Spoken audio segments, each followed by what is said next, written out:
Former pour innover, innover pour développer, c'est l'objectif que poursuit le Centre canadien des hautes études technologiques par le biais de STEM World qui vient de nouer un partenariat avec le Fonds d'action Chilombo. Jacques Kambala Chilombo se réjouit de cette union qui permettra en peu de temps de faire des Congolais compétents à l'intelligence artificielle contextuelle. Nous sommes très impressionnés par la qualité de matériel qui est ici et aussi l'innovation. On a une moto électrique à côté, on a affaire à un 3 roues qui est là, totalement électrique. Et si ça nous pousse à dire à quiconque nous suit, la machine est déjà en marche. La Fondation Chilombo travaille déjà en collaboration avec le ministère de formation professionnelle. STEM World Service met l'école et la communauté au centre de l'innovation. Ses ambitions sont simples, elles s'inscrivent essentiellement dans la logique de transformer l'enthousiasme des jeunes filles et garçons en compétences employables et en projets utiles. Nous allons certifier les spécialistes au standard international. C'est-à-dire que nous allons former des spécialistes pour une durée de 3 mois et après ces 3 mois-là, il y aura des livraisons de certificats au niveau du Canada. Il est de noter que le Fonds d'action Chilombo et STEM World vont bientôt lancer les portes ouvertes pour expliquer la vision et procéder à l'enregistrement des apprenants. En dehors de nos frontières, les experts congolais du secteur minier participent à la 9e édition de l'Alternative Mining Indaba. Ils ont réfléchi et discuté en panel. Les défis de la sous-traitance, l'importance du corridor de Lobito, ces questions qui se doivent impacter la vie socio-économique des communautés ont été à l'ordre du jour. Ce cadre de discussion se tient chaque année sous l'initiative de l'Observatoire Sarrois avec l'appui financier de Guise. On en parle avec Malumbela.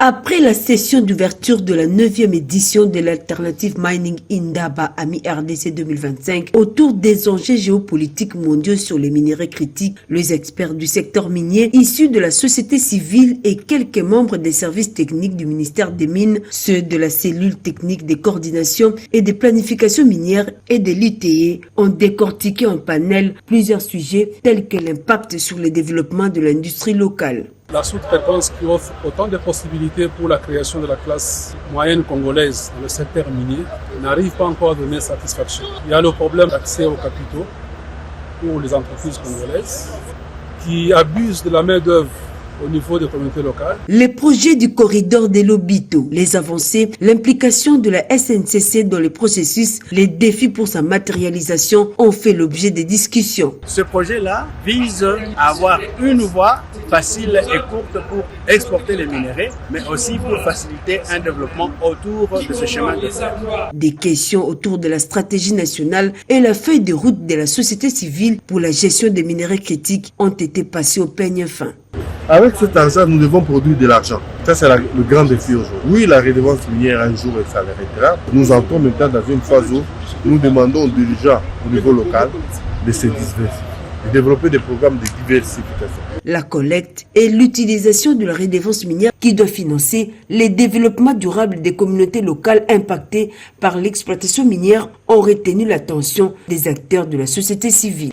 À travers ces discussions, il y a lieu de saluer l'engagement des acteurs de la société civile, les communautés locales, pour l'aboutissement des politiques établies sur base d'un cadre réglementaire dans le secteur minier. Vous allez corriger avec moi que cette 9e édition de l'Alternative Mining Indaba se tient ici à Kinshasa. La sécurisation des personnes et de leurs biens préoccupe le gouvernement de la République. Dans cet élan, la vice-ministre de l'Intérieur, Eugénie Tchela Kamba, a emprunté la route Njili-Brasserie jusqu'à la frontière avec le Congo central pour une mission d'éradication de l'insécurité. Reportage. C'est dans les soucis de se rendre compte de la sécurité des personnes et leurs biens, ainsi que de la quiétude qui règne dans différents coins du pays, que la vice-ministre de l'Intérieur, Eugénie Tshilakamba, a effectué une ronde le long de la route Ndji-du-Brasserie à Mikondo en passant par l'autoroute Rocade ainsi que la cité sans maison, une façon pour la numéro 2 de la territoriale d'exécuter la vision du chef de l'État, Félix-Antoine Tshisekedi Tshilombo, sur le respect de l'autorité de l'État. 50 ans après, le village d'Ingidingi vient de connaître la visite de réconfort d'un membre du gouvernement central pour une mission d'éradication de l'insécurité, ce qui a réjoui le chef du groupement et le membre de la cour royale.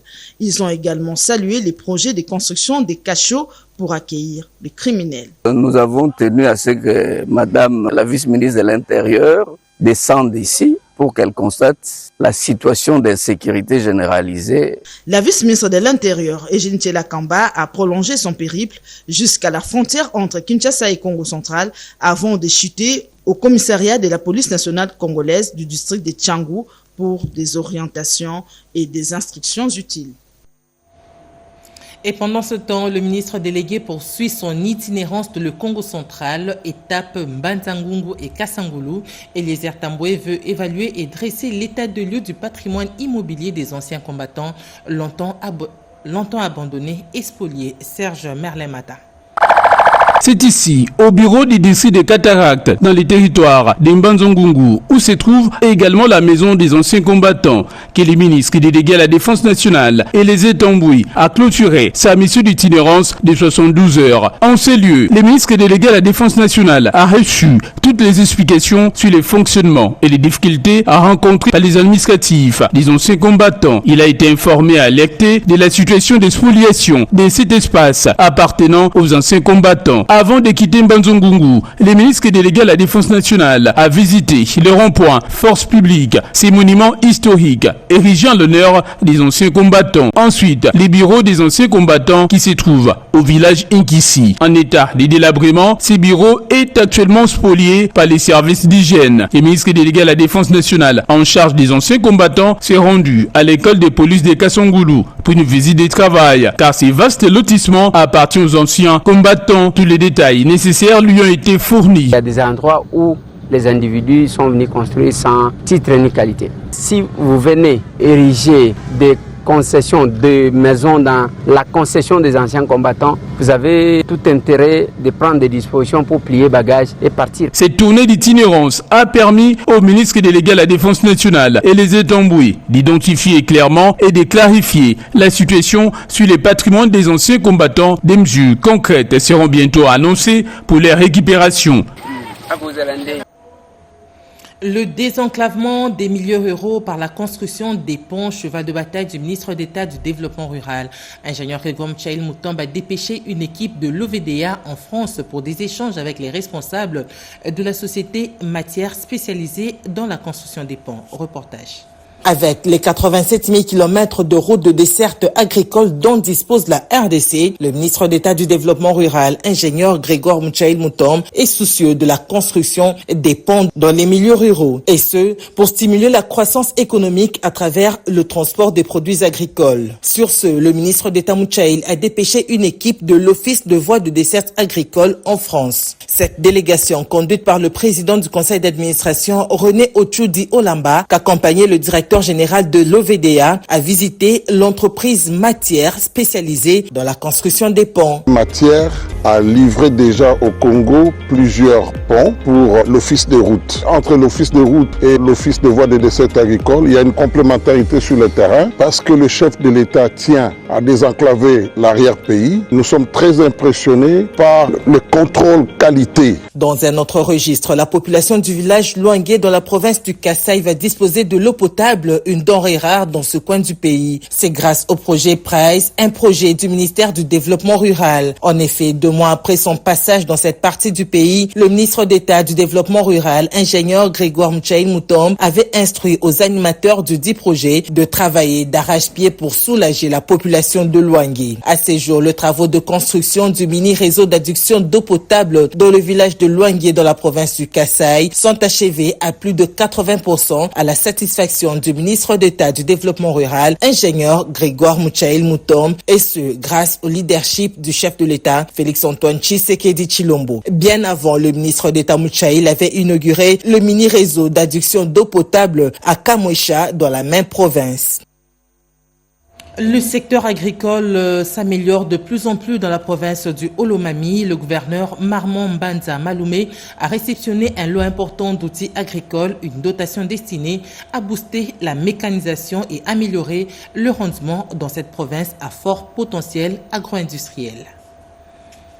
Après la tenue du Conseil des ministres de ce vendredi 31 octobre 2025, conseil présidé par le gouverneur de province Marmon Mbanza Maloumé, toute l'équipe gouvernementale sous l'égide du bâtisseur s'est dirigée au lieu du déchargement des outils propres à l'agriculture agressive, où nous trouvons les semoirs, la charrie, l'herse, les pendeurs durs. Ces outils visent à renforcer les moyens techniques du secteur agricole dans le cadre de la lutte contre l'insécurité alimentaire. C'est une occasion pour les paysans, planteurs et agro-multiplicateurs de se réjouir de cette initiative et félicite le chef de l'État, Félix-Antoine Tshisekedi Tshilombo, pour sa vision de faire de la RDC une puissance agricole. Rappelons que la province du Olomami a déjà réceptionné du tracteur à travers le ministère national de l'agriculture que dirige Mwindo Nzangi. 5 tracteurs sont déjà à Kabongo, territoire qui porte le même nom, pour être utilisés.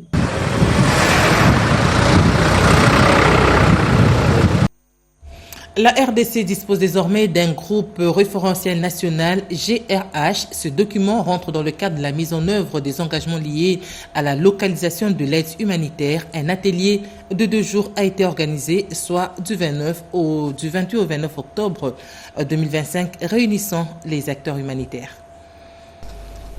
Ces groupes de référence nationales se focalisent essentiellement sur la localisation de l'aide humanitaire et les financements de qualité en RDC. La formalisation de cette structure est une des recommandations issues du Forum national sur la localisation de l'aide humanitaire en ces temps où les bailleurs de fonds ont décidé la coupure en faveur de l'aide humanitaire. Selon Florent Babi, chef de groupe de référence nationale, cette plateforme est un cadre consultatif et inclusif composé des acteurs humanitaires internationaux et nationaux, mais aussi les locaux, avec la participation du gouvernement de la République, y compris les autres tels que la société civile, ainsi que des groupes spécifiques dont les femmes, les enfants et les personnes vivant avec handicap. Nous sommes convaincus que le gouvernement est impliqué aussi dans le groupe national de référence et cette dynamique va beaucoup plus d'ampleur et cela va dessiner des grandes lignes pour l'avancée de la localisation au niveau de la République. Outre la mise en place officielle de cette plateforme, cet atelier a pour objectif de présenter et adopter le terme de référence, d'installer les comités de coordination et le secrétariat technique, mais aussi et surtout élaborer et valider la feuille de route opérationnelle pour la première année de mise en œuvre. Ouvert officiellement par le secrétaire général aux affaires humanitaires,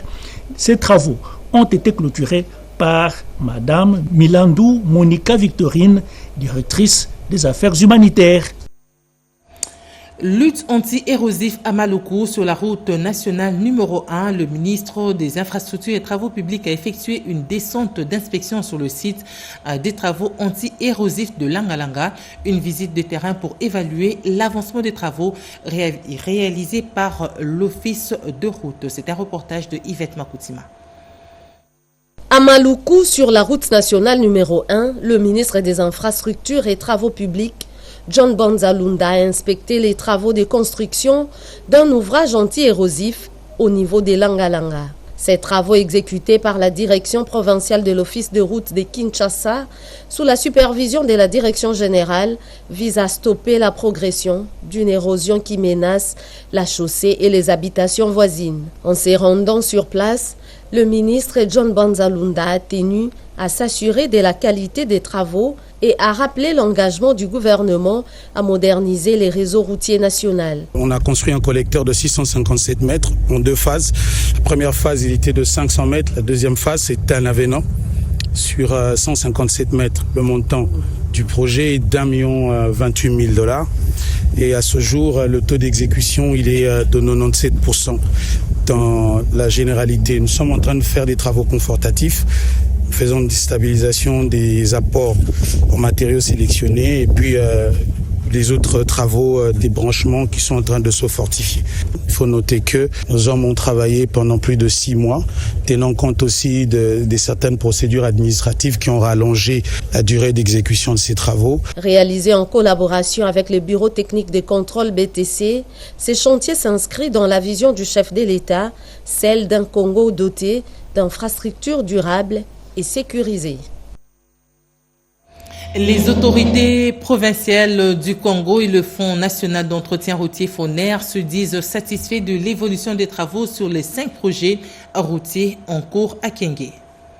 Le vice-gouverneur Rémi Sakimukinda, accompagné d'une délégation du Fonds national d'entretien routier, a effectué ce jeudi 30 octobre une visite d'inspection sur plusieurs sites d'exécution des travaux à Kenge et à Katoy. Cette mission visait à évaluer l'état d'avancement des 5 projets d'entretien et de construction de routes déjà financés à 100% aux côtés des ingénieurs de l'Office des routes et de l'Office des voiries et drainage ainsi que du Bureau technique de contrôle. Parmi les sites visités figurent les travaux de construction d'un collecteur d'eau et des bétonnages des avenues de l'hôpital général et de la résidence du gouverneur exécutés par l'OVD. Les vice-gouverneurs et les FONER ont également visité les sites PK276 communément appelés Kabasele où se poursuivent les travaux de bétonnage ainsi que les tronçons Kato et 316 Kolokoso dont l'entretien avance à un rythme jugé satisfaisant par l'Office des routes. Jean-Luc Kalenga, chargé d'études et stratégies au FONER et chef de mission, a exprimé sa satisfaction.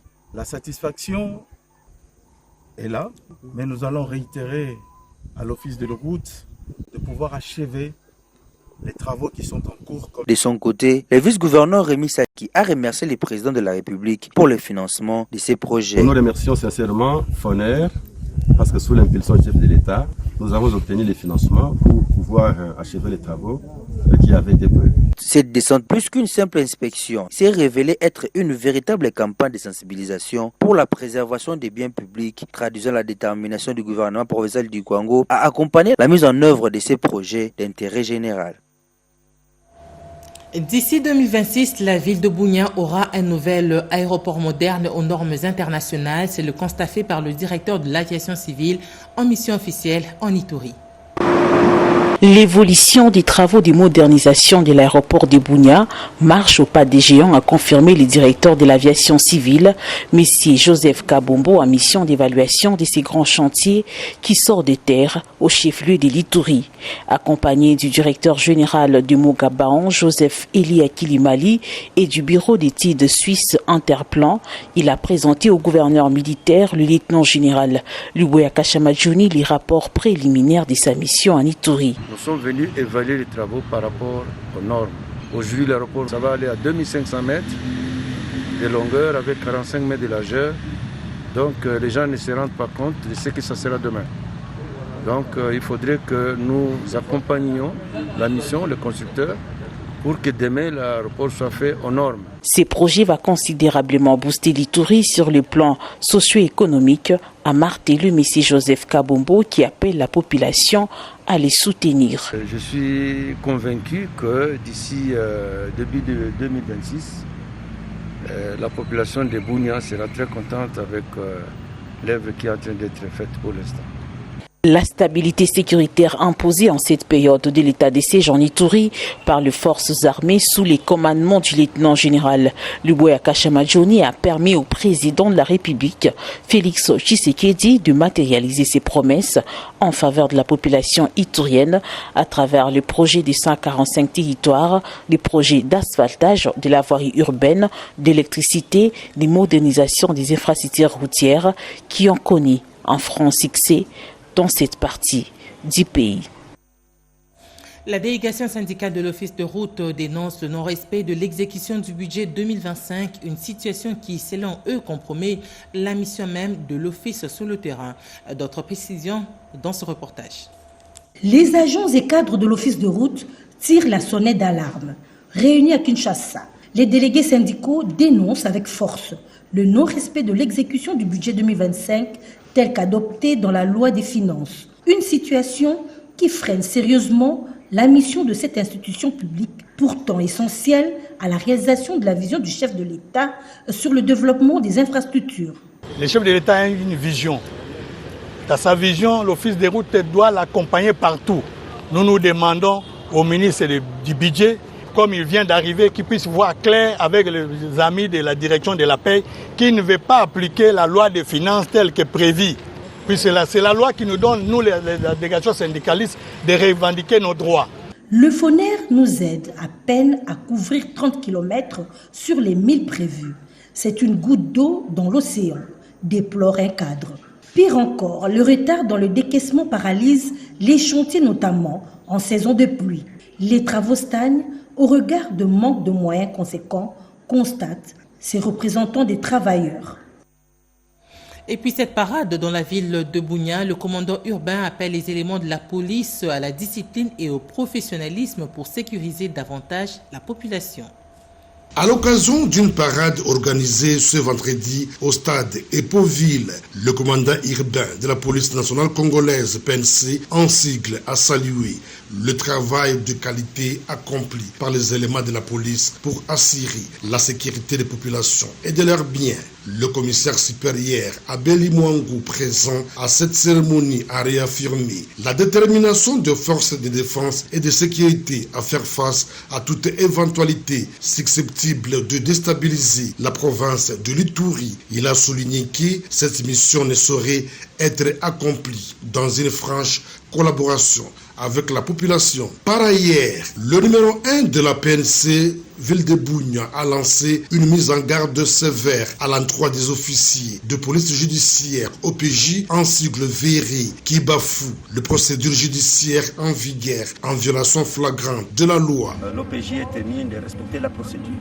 La procédure qui est celle de verbaliser et même au cas où vous allez dresser un PV de saisie d'un prévenu, le prévenu doit être tenu informé des greffes qui lui sont reprochés et aussi que sa famille soit tenue informée.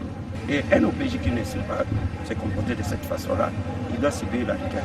Notons que cette stabilité observée à Bunia est également à mettre à l'actif du gouverneur militaire de l'Ituri, le lieutenant général Boyanka Shomadjoni. Ce dernier ne cesse de doter la police de moyens conséquents, notamment de motos et divers équipements de protection afin de renforcer leurs capacités opérationnelles.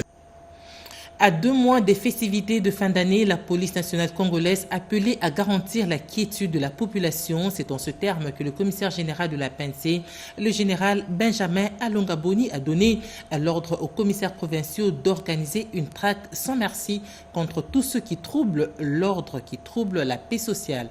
Regardez. Le commissaire provincial de la police nationale congolaise, ville de Kinshasa, le commissaire divisionnaire Israël Kantou Bakoulou, a appelé ce jeudi 30 octobre, lors de la parade tenue au stade des Martyrs, tous les policiers à redoubler d'efforts dans la sécurisation des Kinois. Interpeller tous ces mondes-là qui n'ont pas leur permis de conduire. Délivrance et permis de conduire, ça fait maintenant 3 mois. C'est là sous-entend que la Kinshasa, une grande partie, majorité, baza des gens permis na bango. Mon côté na balabala, atambola sans permis de conduire. Na tracasserie, na vexation, na kata respect, strict. En plus des efforts à redoubler, le commandant ville a requis de ces éléments la discipline, la fermeté et la courtoisie dans l'exercice de leurs fonctions. Selon lui, il est temps d'imposer l'ordre dans la capitale, tant dans la circulation routière que dans la salubrité publique. C'est ainsi que les policiers des circulations routières ont reçu l'ordre d'interpeller tout conducteur qui n'a pas de permis de conduire. Quant à la sécurité des Kinois, la traque se fera de porte à porte. Tout criminel ou bandit urbain bien identifié par les services de renseignement sera arrêté pour être mis hors d'état de nuire. Le chef de la police quinoise a appelé les Kinois à collaborer avec la police pour que cette mission lui confiée par le commissaire général soit une réussite pour le bien-être de la population. Vous allez corriger avec moi qu'il s'agissait bien du général Israël Kantou. Nous allons poursuivre avec la sécurité. Après avoir tenu sa première réunion de commandement à Uvira, le commandant du secteur opérationnel Sokola 2 Sud Kivu, le général de brigade Chiviri Hamouli, accompagné de son adjoint chargé des opérations et renseignements, le colonel Apoko Bangala Michel, a entamé sa tournée d'inspection dans la zone de responsabilité. Après avoir tenu sa première réunion de commandement à Uvira, le commandant du secteur opérationnel Sokola 2 Sud Kivu, le général de brigade Chiviri Hamouli, a entamé sa tournée d'inspection dans sa zone de responsabilité. Cette tournée l'a conduit successivement à Beguera, Luvungi et Lubarika. Durant son passage, le général Chiviri Hamouli s'est entretenu avec les habitants de la place qui se sont dit satisfaits du travail abattu par le FARDC conformément à ses missions régaliennes.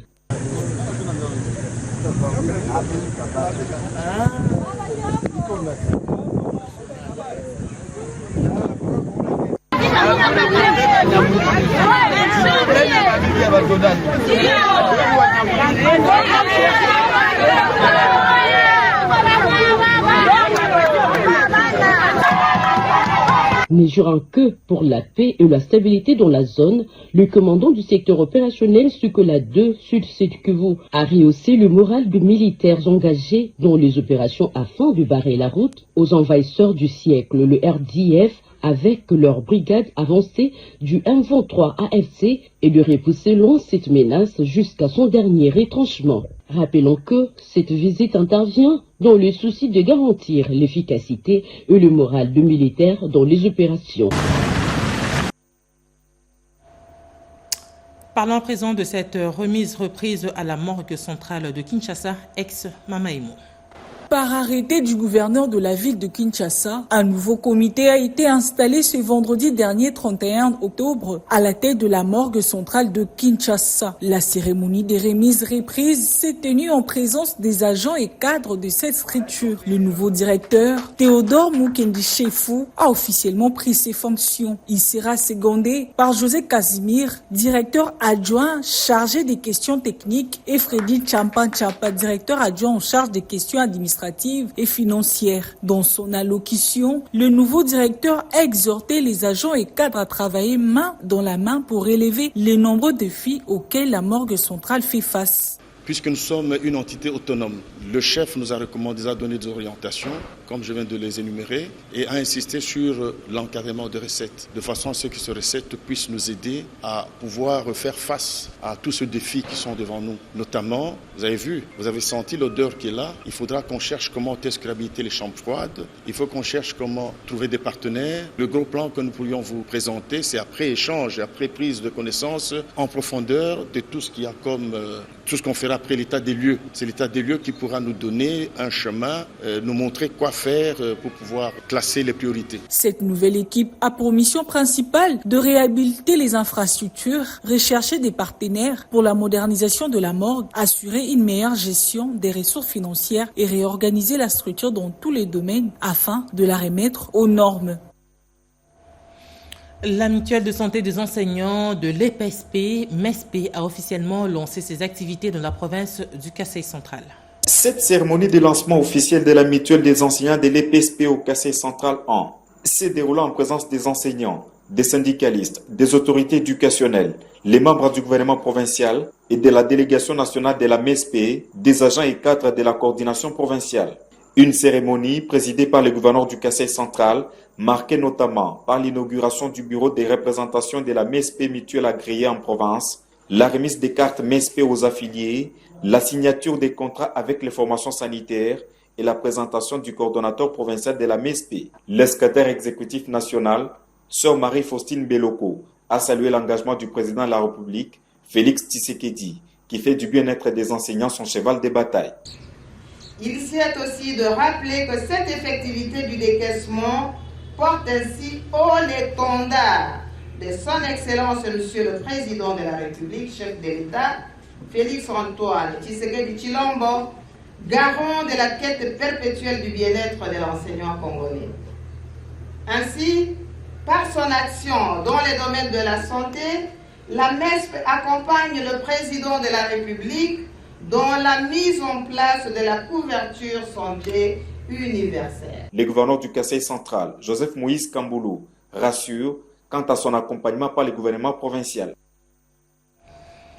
Les parlementaires debout ont salué la riche carrière politique du sénateur Norbert Basengezeka Titima. Un diplôme de mérite et d'excellence lui est décerné en hommage à son engagement pour la démocratie et la stabilité en RDC. Ce collectif de parlementaires debout a tenu à honorer les parcours remarquables d'un acteur politique qui a fait ses preuves sur les terrains. Norbert Basengezeka Titima a été primé pour sa loyauté et sa constance dans son service à la nation. Les sénateurs a prouvé que l'engagement politique rime avec intégrité, constance et patriotisme. L'homme qui préside l'Alliance des nationalistes pour un Congo émergent est une figure d'éproue de la scène politique nationale. Plusieurs fois ministre dans différents gouvernements, Norbert Basengezeka Titima continue à mettre son expérience au service de la nation. Plus qu'un hommage, ses diplômes de mérite et d'excellence est un véritable appel à la continuité, à l'action et à la mémoire. À ce moment, il y a un point commun que nous avons avec les chefs de l'État, avec beaucoup de Congolais, même vous-même, c'est l'intégrité du territoire. C'est pourquoi nous nous inscrivons dans toutes les démarches qui puissent amener la paix en République démocratique du Congo. Il faut que nous puissions appuyer ces efforts-là du Doha, ces efforts-là de Washington. Et quand vous montez là-bas, vous verrez que tout ce que nous faisons, ce n'est pas pour nous. Nous avons un principe de leadership tel que vous l'avez dit, qui est un leadership engagé. L'exemple de ces rompus de l'échiquier politique devrait inspirer les générations actuelles dans les valeurs des probités, des rigueurs et des constances qu'incarne l'élu des élus du Sud Kivu, les sénateurs Norbert Basengezeka Titima.